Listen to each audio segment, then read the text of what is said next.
Welcome to Home, Space and Reason, a podcast about creating a home that thrives. Hi there, I'm Christina Browning, your host. If you know your home could be so much more than it is, I discuss home functionality, aesthetics, and automation. I'm a realtor in Portland, Oregon, and a home functionality coach nationwide. I geek out on every subject imaginable regarding your home and yard, challenging you to think of your space differently to get the most out of every square foot. I pose questions for you to think through about your space and your reason. This podcast is all positive, offering you virtual fist bumps and celebrating every win. Remember, there's no such thing as perfect, but you can still aim for your best every day.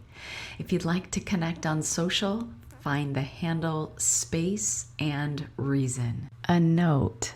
This is a video version, so if you are able to watch this, there are some images to coincide with this story, as I felt that was especially important in painting the picture that we describe here. This is part 2 of a 2-part interview with my wonderful client, Tara. The first part, which was the story about her family who moves overseas and comes back to the U.S. to buy a home, and she discusses coming up with her list of priorities. That turned into episode 77. Her interview continues here, and in this episode, we're going to hear about her anxiety-inducing kitchen and the solutions to it. When you look at my home functionality diagram of 6 lenses that I use when assessing home functionality, rarely is a problem isolated. Let's talk briefly about these 6 areas of thought. The lenses are aesthetics and furniture choices, how things look, floor plan, how your home or condo is set up, which includes consideration for square footage or lack thereof. Ability to identify sources of friction.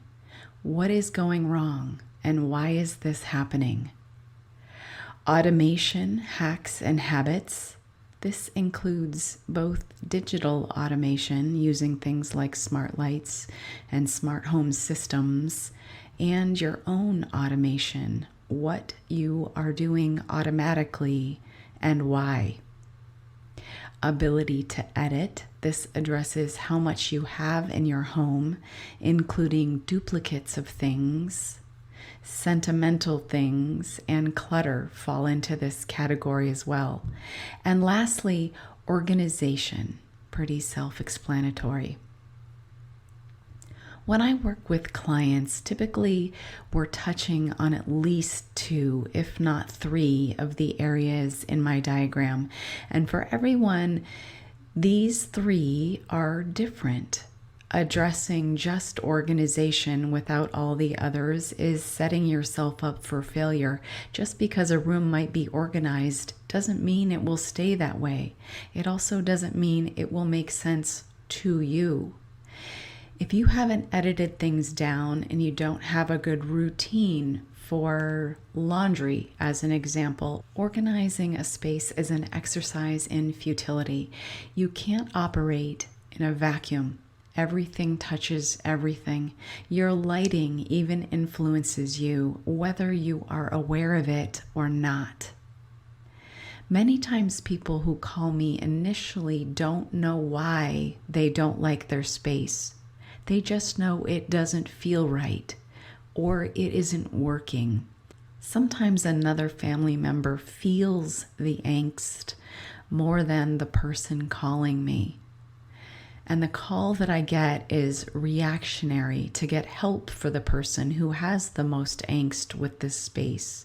Some people are more affected by their built environment than others. I recently finished an open concept kitchen area for a client of mine named Tara. I'm such a big fan of her and her husband, who I initially met as a referral from another client of mine when I represented them in a home purchase. Do you remember what you initially said when you reached out? Now, this is what, 2 years after you've bought, so you guys have completely settled in, lived in the home for a while, and then you called me. Do you remember what you said? So it was something to the effect of, "I don't know why I don't like it, but I know our kitchen is making us crazy." Yes, yes. Okay. I would have said something like that because it's funny. I wrote some notes and that those are some of the things that I put in my notes is I couldn't figure it out, but I was completely ready to demo the entire kitchen and just be done. So, yes, but I learned why as we went on. It was so bothersome. So you felt like you didn't like the countertops, Hmm. you didn't like the cabinets, you didn't like Oh my gosh. And it was so small. I think the one thing that, we have this very big house, and then the kitchen felt like it was so small. We would often say it was an afterthought in the building of this home.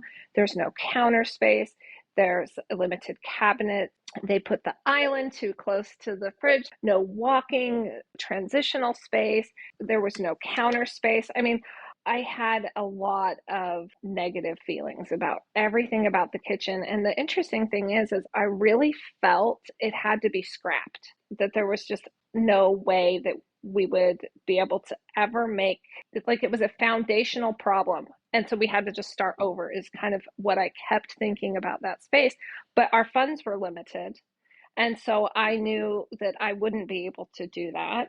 So that's one of the reasons why I called you, because I knew that you would be able to help me work with what I had. And one of those things was the counters, which I hated the counters so much, and they're granite tile. I'm also don't like to be a wasteful person. That stuff will be around forever.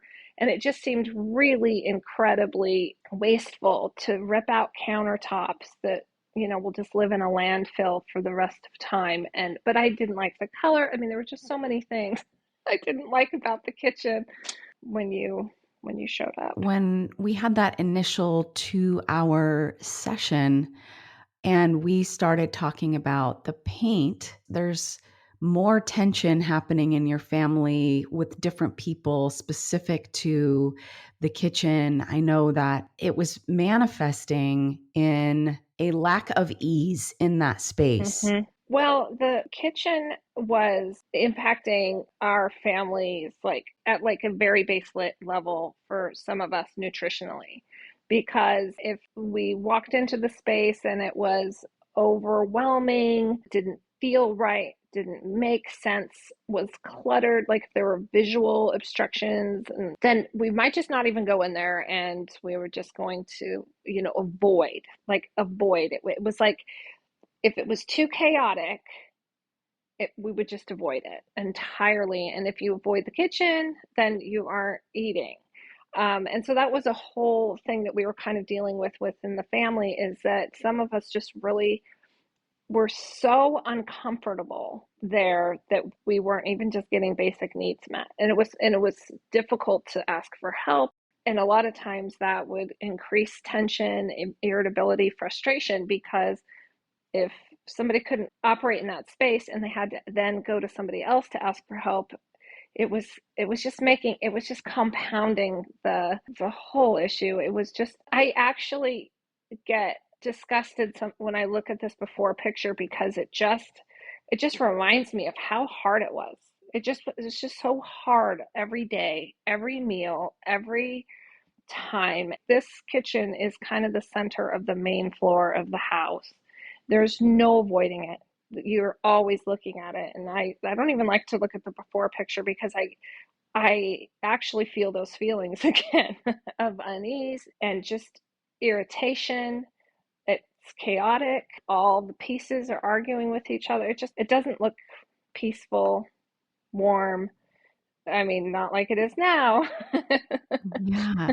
So let's talk a little bit about that. So, one of the colors in the countertop that you didn't like is a brown. And I Hmm. said, what if we paint the cabinets all brown?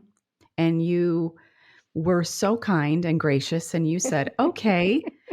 Except later I found out that you were like, really? Right? You were a little bit apprehensive in the beginning. 100% apprehensive. Trending right now is very clean, almost a sterile looking kitchen with white on white on white. Like, and so I had kind of put in my mind that we were going to go in that direction to calm it all down. Like, I just felt like to calm this all down and to make it a place that we can be in, it is going to have to be almost like a sterile, clean look. Like, I just want it to be completely a blank slate, like not even just kind of fade away, kind of a thing. So I think for me, when you were like brown, I just thought, oh my gosh, that's going to be so dark.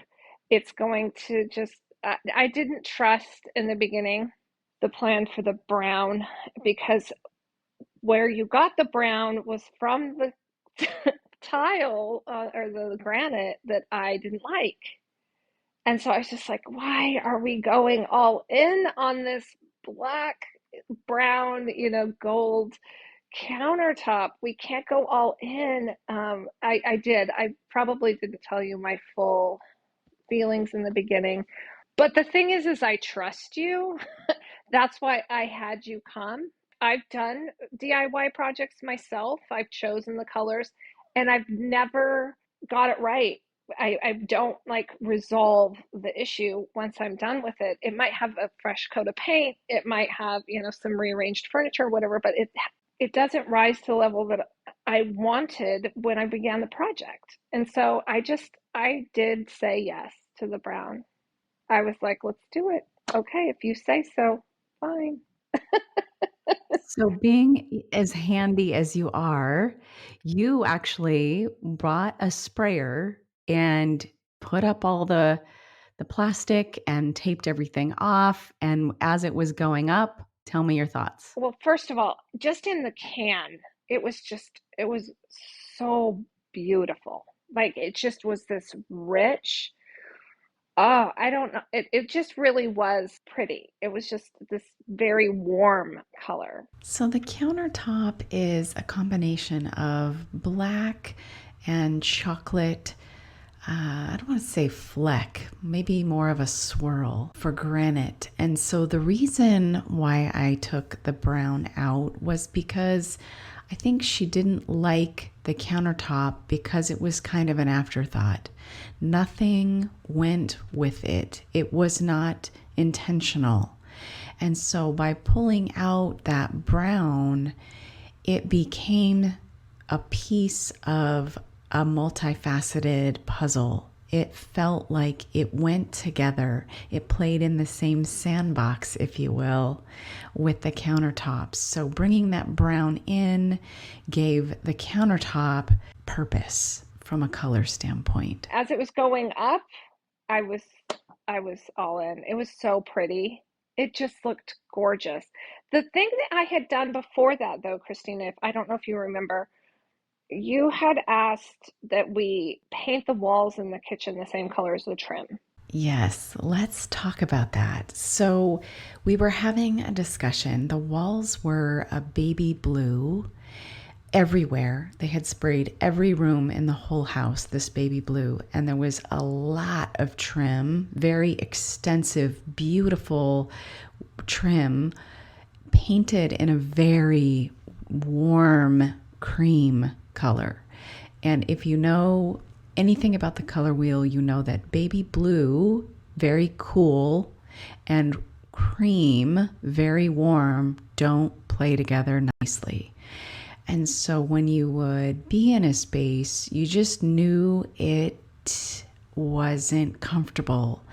But neither the cream nor the baby blue are offensive. It's just they don't sit well together. So a lot of people just know they don't love the space but can't really put their finger on why. And so instead of having the conversation, what color do we paint the wall? Because our intent was to bring more calm to the space, less chaos, I said, let's just paint out the wall Everything is going to be the same color as the trim, a warm, cream, delicious color. That makes the trim more of a texture than it does a color because everything is the same. It's just the trim is a raised detail. So it's more subtle, it's more sophisticated. And again, just like with the brown, I was like, no, why are we going all in on this color? So the interesting thing is that I had already done the painting of the wall prior to the cabinets, and immediately I loved it. I was like, oh my gosh, I hadn't even touched the cabinets yet, and there isn't a lot of wall space in the kitchen. I mean, it's just a little strip above the cabinets, really, and it was just, I already was like, okay, this is amazing. Just changing the wall color. So then once that brown was up against that, Cream. Yes. It's so good together. It's so it good. was amazing. I was so motivated to keep going because it was a whole lot of work. And so the reason why we took the brown out of the countertops is because then the countertops felt included instead of like an argument. So they were intentional Hmm. and they were part of the design. And then you now don't mind the countertops at all. No, I love them. I love everything in the kitchen.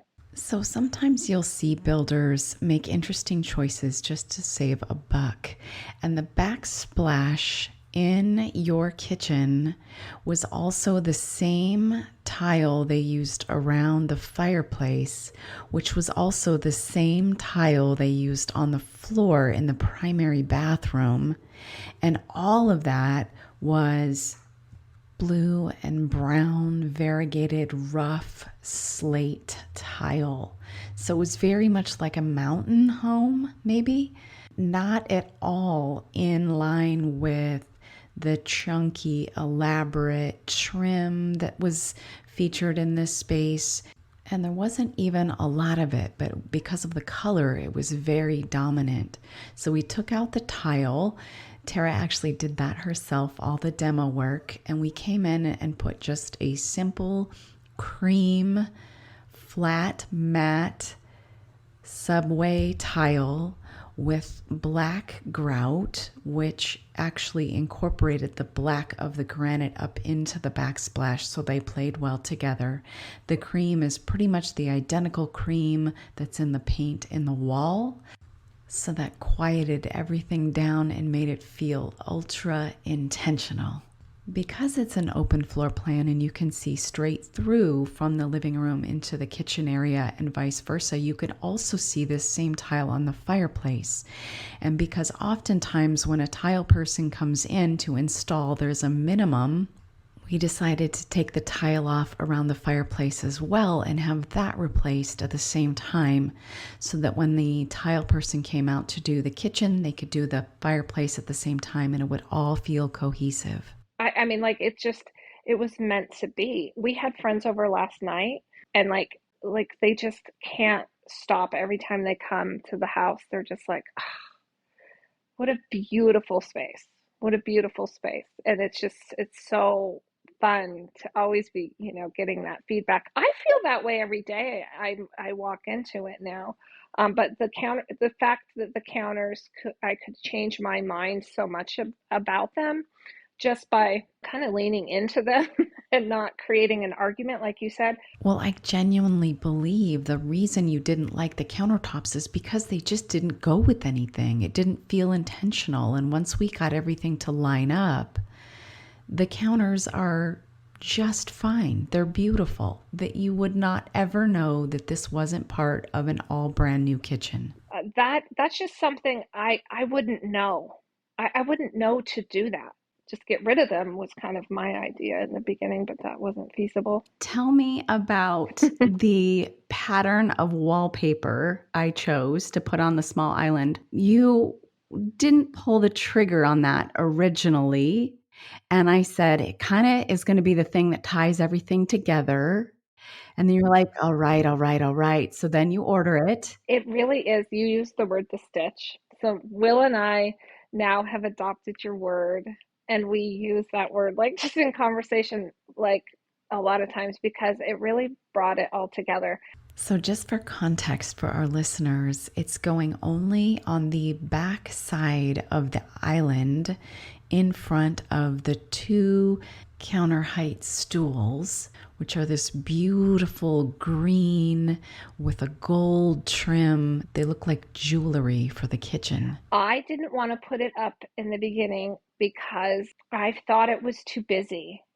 I thought, oh, here I have all this beautiful, everything is clean lines. And I mean, I'm so motivated now to like keep all the counters clean. Like the kitchen is like a masterpiece 24/7 now. And I was just afraid to mess it up. And the wallpaper looked busy to me.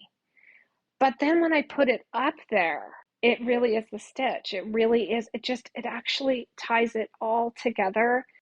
It's kind of a floral pattern wallpaper. It actually puts character into the space too. But again, intentionally, it's not matchy.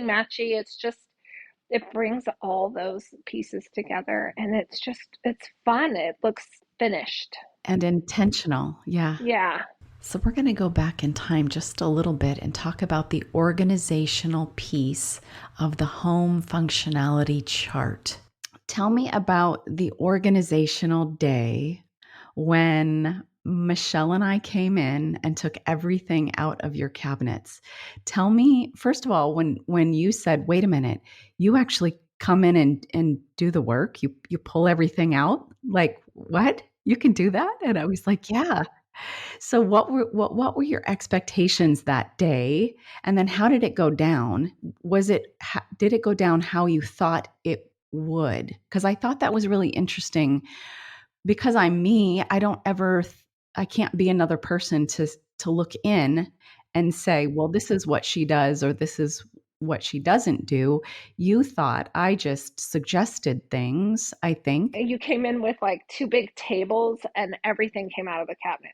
There is no way I would have ever thought to do that. I would just keep shifting, right? You just keep shifting little pieces and you're like, okay, maybe this will work better. One of the things that was a real problem for me with the kitchen in general was I thought it was too small.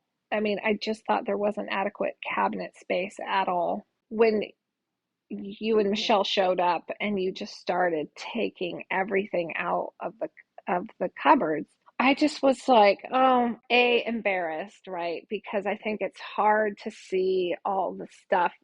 Even as you were bringing it out, I started realizing almost immediately that we didn't need a lot of the things that we were trying to cram or we weren't even using. It's funny, you just keep shifting things in your life. We just hadn't ever purged or been like, where do we need this? When do we use this? You and Michelle were so good about asking us, when do you use this? Do you use this every day? And we started consolidating when you put everything out and we got to see it, like every Tupperware dish. We realized I had like something like 4 colanders. We realized that I had so many baking supplies, which I never bake. So, I mean, I think that it was amazing to have those conversations and for you to be asking the questions because I don't believe, even if I watched a couple YouTube videos or read a book about being intentional, I think it's a process that's really good to do with someone else who is unbiased. They don't care if you need 4 colanders. You and Michelle personally did not care if I kept all 4. You just needed me to say what and when I would use them. And I was answering those questions. It was way easier for that process. So I loved that day. You left with a lot of stuff, all of which we do not miss. There has not been a single day that someone has gone into the kitchen and said, where's the Colander, lemon zester. Yeah.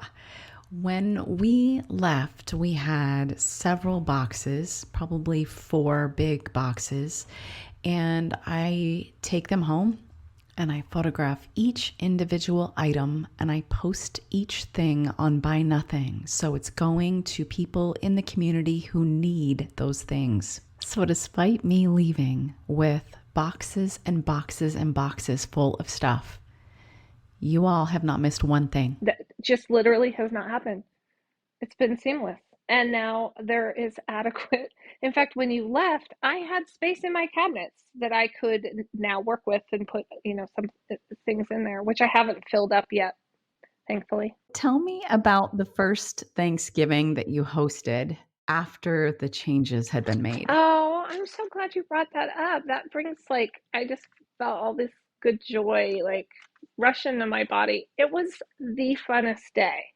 So, the reason why this is relevant, and I feel like people need to hear about it, it's not about me tooting my horn. It's about the actual functionality of the space in real life.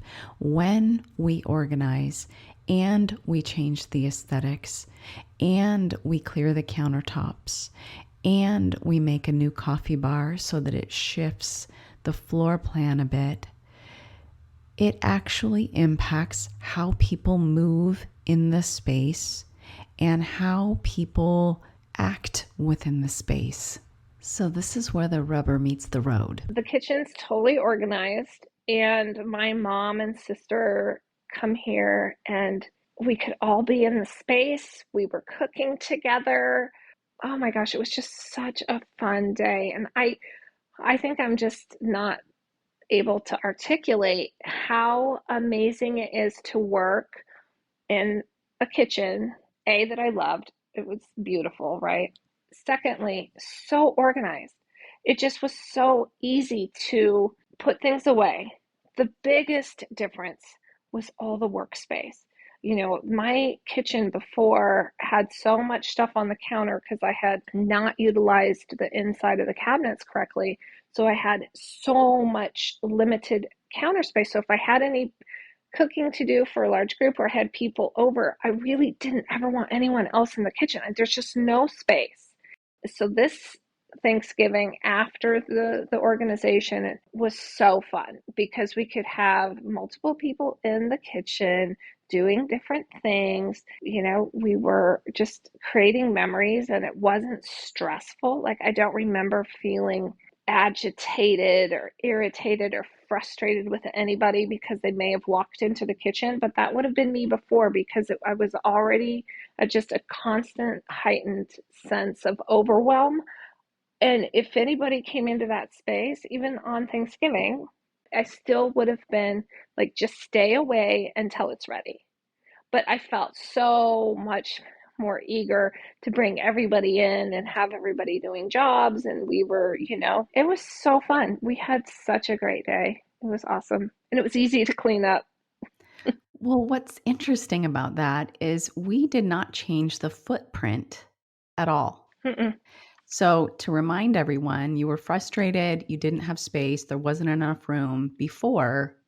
And then we changed the aesthetics, we tweak the organization, we purge, which was ability to edit. So, we edit down the things. You still technically have the same space. Mm-hmm.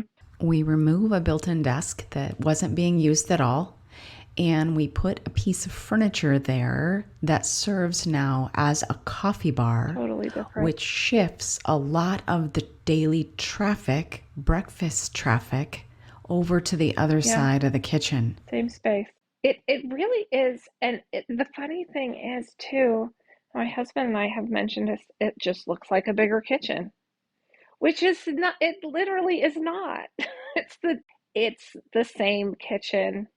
But like you said, we made some important changes that because I did a lot of the work myself too, we still stayed within a very tight budget. And literally it feels like we did a $30,000 to $40,000 kitchen remodel.